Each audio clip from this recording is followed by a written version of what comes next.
Welcome to Schulte Sweeties YouTube channel. My name is Stephanie and I'm a mom of 3 girls ages 12, 8, and 6.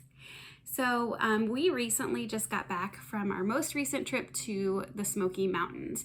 This is a favorite spot that we go to almost every year since my youngest has been a little girl. It's where we've gone with my husband's parents, we've gone with my parents, my brother, my husband's siblings. So we have just made lots of family memories there, and my girls kind of have grown up like going down there and just having fun down there. So no matter how many times we've been down there, it's still a fun time. We have like our favorite things, and then we still try some new things as well.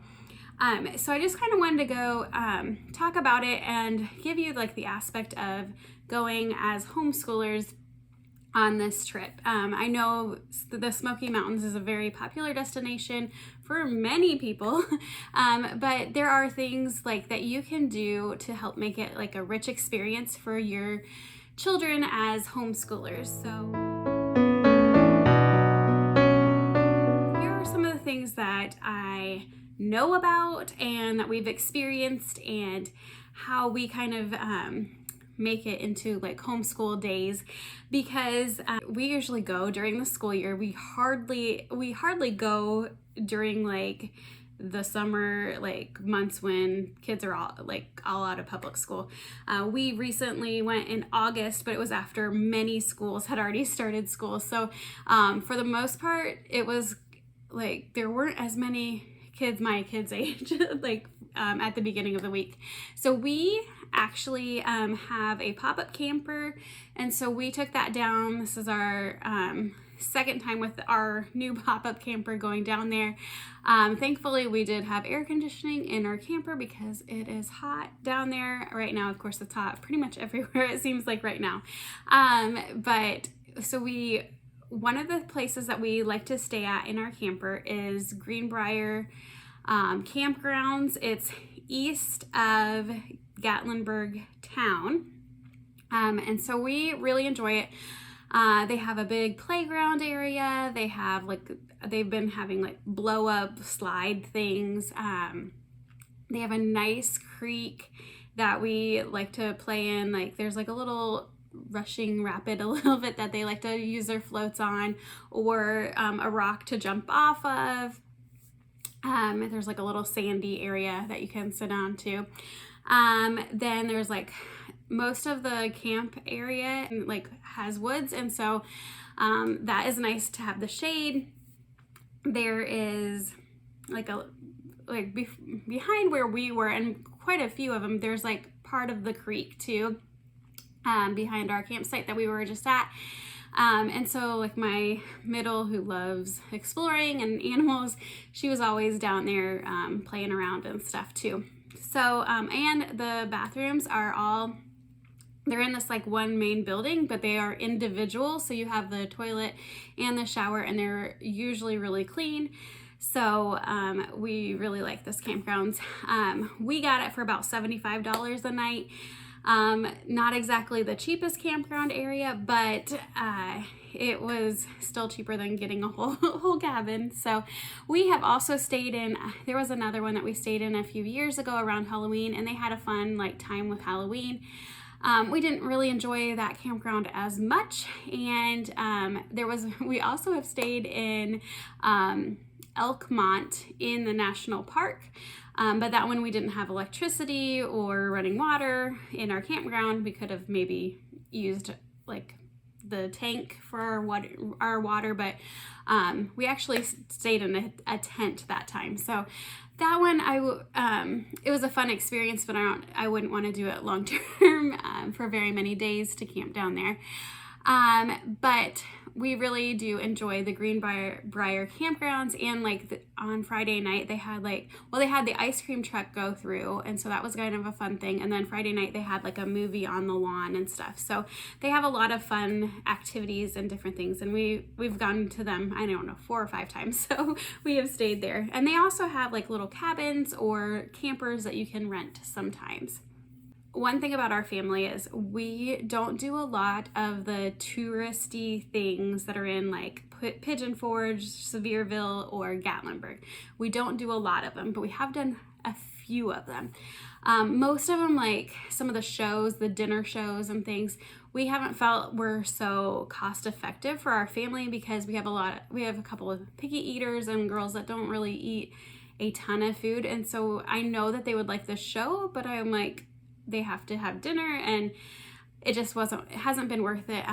Maybe as I get older and eat a little bit more, then we will do some of those things. But we have gone to the Titanic Museum, the big boat, and I definitely think that is worth it. We have gone twice. I think the first time we really enjoyed it more because it was like fresh to us. Then the second time we kind of knew what to expect. I would recommend you calling ahead to see if they have any homeschooling discounts. Sometimes they say like you might need like a little homeschool ID, but you can print those and make those yourselves very easily. I know Wonderworks also does things with homeschooling. So it's really, if you want to try to get the most for your money, call ahead to any of those touristy places to see if they do anything like to discount for homeschooling. If you're in the military, they might do military discounts. I'm not quite sure, but I do know Wonderworks and the Titanic Museum have had discounts in the past. Even this time when we were down there was a couple weeks I saw listed for MagiQuest. We've never been there, but it was on my Facebook feed that they had discounts for homeschooling students. They might just need the ID as well. So I definitely recommend you checking those out and just also calling ahead to see if you can get the discounts. So it's always worth it to me if I can get a discount to any of those places. One of the other places that we have gone to is like an exotic zoo type place that's up in Sevierville. It was fun. You could feed some of the animals and things, and there's all sorts of those type of activities around, but we enjoyed that one. That was when my kids were younger, so we haven't been there in a while. Some of the other things that we do, like those were really our main touristy things. We might almost every time we do go-kart racing. It doesn't really matter which track we go to a different one almost every time, but my father-in-law really likes to do that as well, and my dad used to when he would go with us before he passed away. And so it's always just like a fun little memory that my girls have, is like going go-kart racing every year, so every time we go down there. Some of the things that we like to do in the Smoky Mountains more, Elkmont, I mentioned, is where we have camped before. They have some trails, but then this is like a hidden gem to me. They have like an old abandoned like resort town. I think it's called Daisy Town. And it was like where some of the people would like escape to the mountains for like their vacation time. And it's like these old houses, they're restoring them now, but they were like kind of just abandoned. And they've just kind of, there's just like a row of them, and you can go in and out of the houses. And we have gone there probably, I think, every year for the last like 3 years or so. And my girls still love going in and out, and they remember each of the houses and try to remember which one is their house that they claim and stuff. There's like a clubhouse at the end, and you can kind of like look into, but it's just kind of a fun, like, I don't know, almost like a ghost town kind of thing. They have nice bathroom facilities if you're needing to use the bathroom in the national park. So I definitely recommend you checking out that. We also almost every time end up at the Sugarlands. It's right inside the national park from Gatlinburg. They have a little museum where they have like, taxidermied animals, like stuffed animals that like are from the national park. Like, I don't know, they have so many different like foxes and different bears and things. So you can kind of walk around and explore. It gives a little bit of information about each of the animals, those things, and we always end up there no matter how many years it's been. And then they have a short hike that you can do right outside there, and they have a bunch of bathrooms in there too. So I will talk about hikes here in just a minute of how some of the ones that we've been on and like the mileage and what they kind of consist of, but I wanted to keep going a little bit more about what else we like to do. We also, so our campground that we always like to stay at is does have the creek, but then across the street into the national park is an entrance called Greenbrier Entrance. It's kind of like a gravel, it's a gravel road, and you're into like a bunch of trees, and you're like, what in the world? But there's a creek down below, and there's just like lots of really pretty rocks, and so we usually park in a little parking area right off to the right and just go down to the creek and kind of play around in the rocks. And that has been a special memory. I was kind of going through some of my pictures when we were down in that area and just remembering the Smoky Mountains is a time for me to remember a lot of times. It was a special place that we would go to with my parents. My mom still likes to come with us, but my dad has passed away. And so like I like to get out my pictures a lot of times when we were down there and just kind of remember like my dad was at this spot with us, and we made some special memories then. Another thing that we have done a couple times now is going horseback riding. We have gone, our favorite place it's the only place that we've gone in the area is Davy Crockett Riding Stables in Townsend. If you're staying in Gatlinburg, it's like kind of a distance to drive there. But to us, their prices were a lot cheaper. We rode for an hour, and it was $37 per person for a ride. And any kid that if they're 5 and up, then they ride on their own horse. But you have a guide, and they keep the youngest like near them and like kind of give them more instruction and stuff. So it was a really pleasant experience, and I would really recommend going to the Davy Crockett Riding Stables if you're interested in that. We have done a like carriage ride at Cades Cove a few years ago, and personally it was not worth the money and the wait. It just was a very short ride, and we didn't even go through like Cades Cove like I thought we would, so it was just a small section of it. So speaking of Cades Cove, that is one place that we pretty much drive to every time. And we go and drive, and usually we might see like wild turkeys, deer, or bears. It's like every time we want to see bears, like on every trip. That might not be for everybody, but like that's like one of our biggest things. We really want to see bears. So we usually drive through in the spring. We did one year, we drove through and there were fireflies, and it was so fun to see the fireflies. That was in the evening. So definitely if you're in the spring, I think it's about May, I think they even have like caravans and things. You'd have to look it up to go through Cades Cove in the evenings and see the fireflies. So that was a fun experience.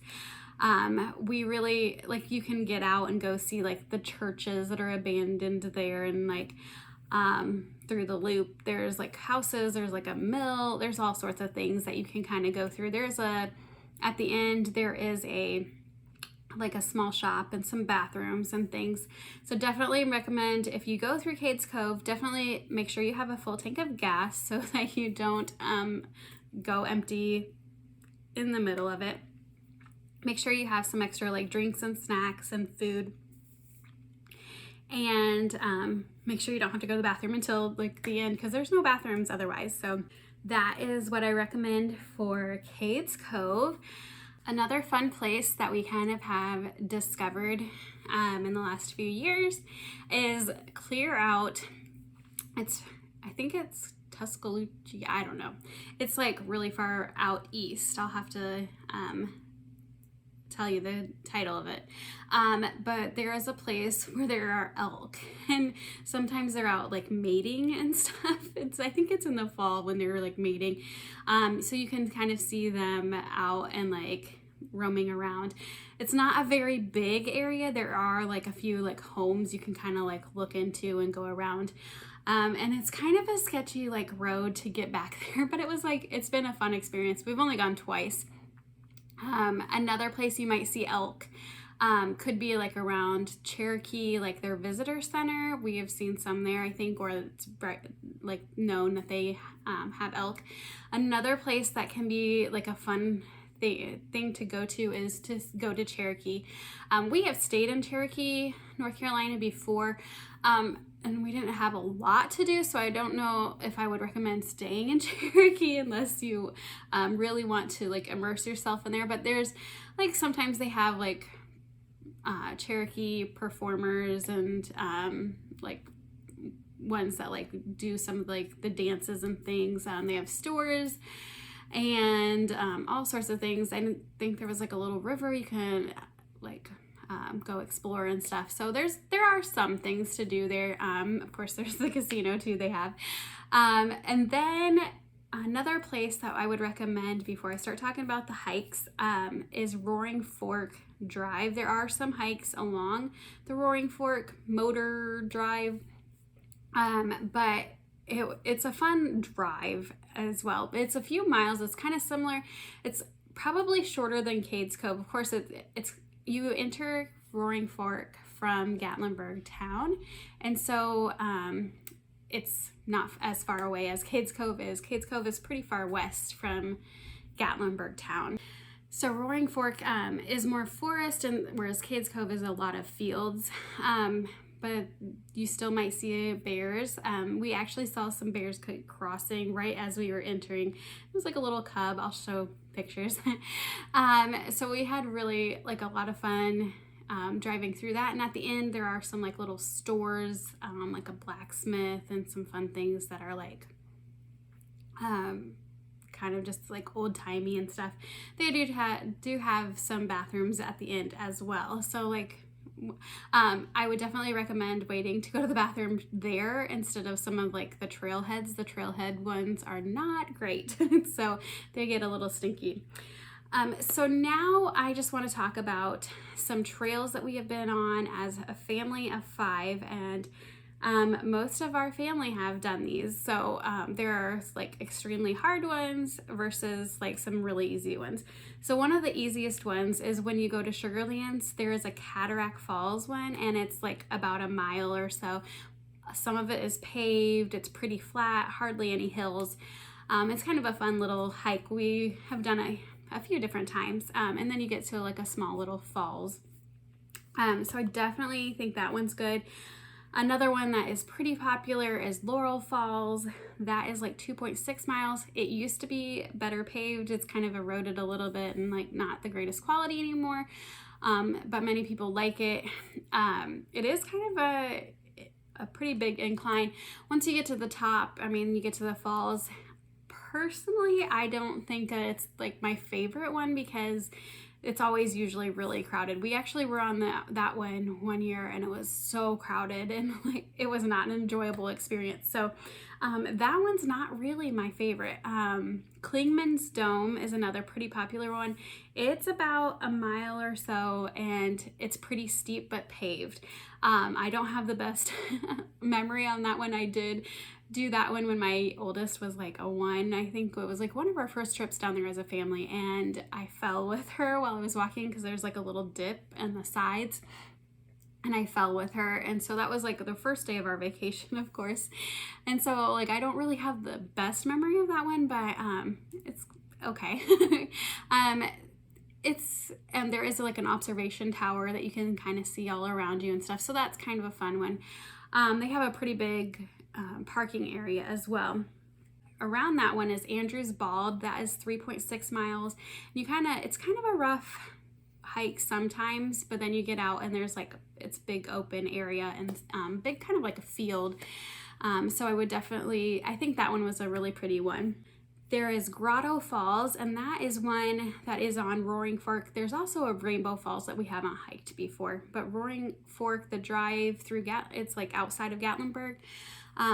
So Grotto Falls is a really fun one, and you get to like kind of walk under the falls, and it's only 2.6 miles or so. That one is a pretty family friendly one. We have done Chimney Tops. That is a pretty steep one. It's about 4 miles high. That was very steep. I could feel it in my legs a lot when we went on that one. We went on Charlie's Bunyan, and that is part of the Appalachian Trail, so that was kind of a cool thing to be on the Appalachian Trail.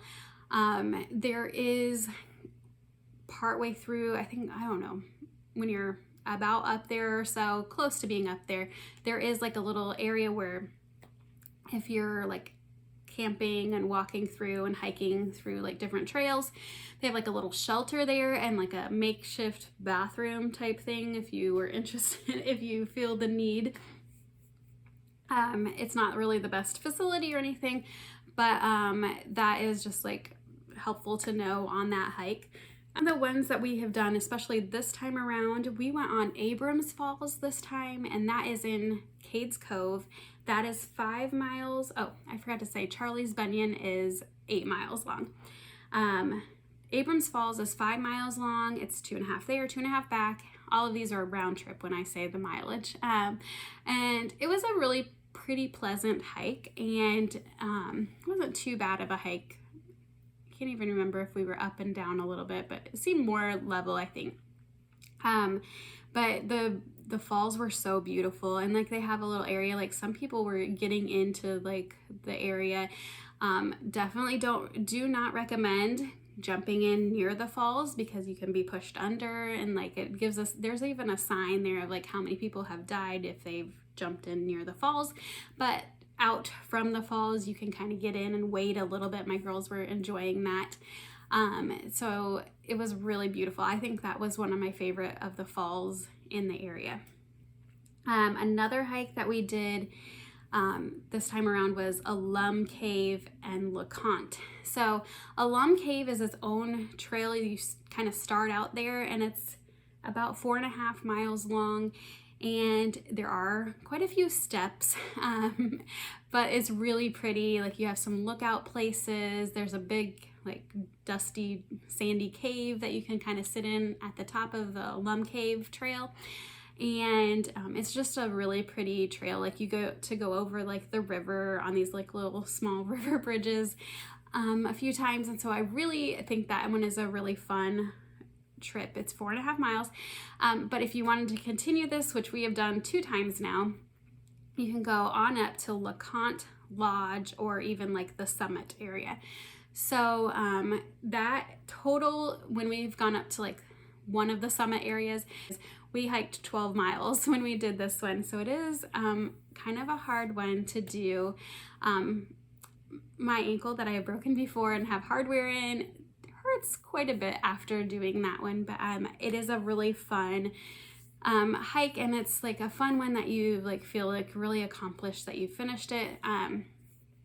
If you're going in the fall or the spring when the days are not as long, I would recommend bring the headlamp or bring lots of snacks, lots of water. There is a lodge up there that you can stay in, but it's really hard to get reservations. It's primitive camping. You're like don't have electricity and things, so it's not really like luxury camping up there, but there is like a dining hall. One thing that we have enjoyed is like they have like a little gift shop type office, and so they get like souvenirs when they get up there, or like we can get bagged lunch or cookies, or they even have Tylenol, which I got this time. So it's like a fun little place to rest and recoup. You can fill up water up there as well.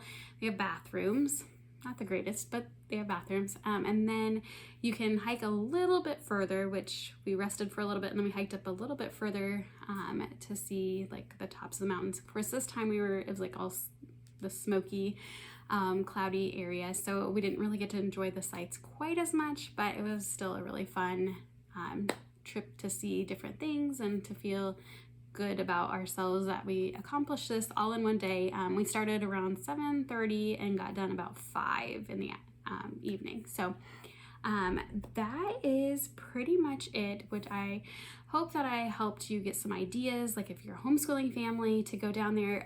We do not bring any like schoolwork. I have them bring like reading books if they want to read, like audiobooks. Sometimes I let them like in the evenings if they're like about to crash or like need just like a wind down, they do get to be on their like iPads and stuff, but we like to play games. They especially like to play games with their grandparents and stuff in the evenings. So we just really enjoy spending that time like just making new memories and just being out in nature. So I hope that this was helpful in how as homeschoolers you can homeschool outdoors when you're down in the Smoky Mountains, and even like at the some of the museums and different things as well. Thanks for joining me today. Don't forget to like and subscribe.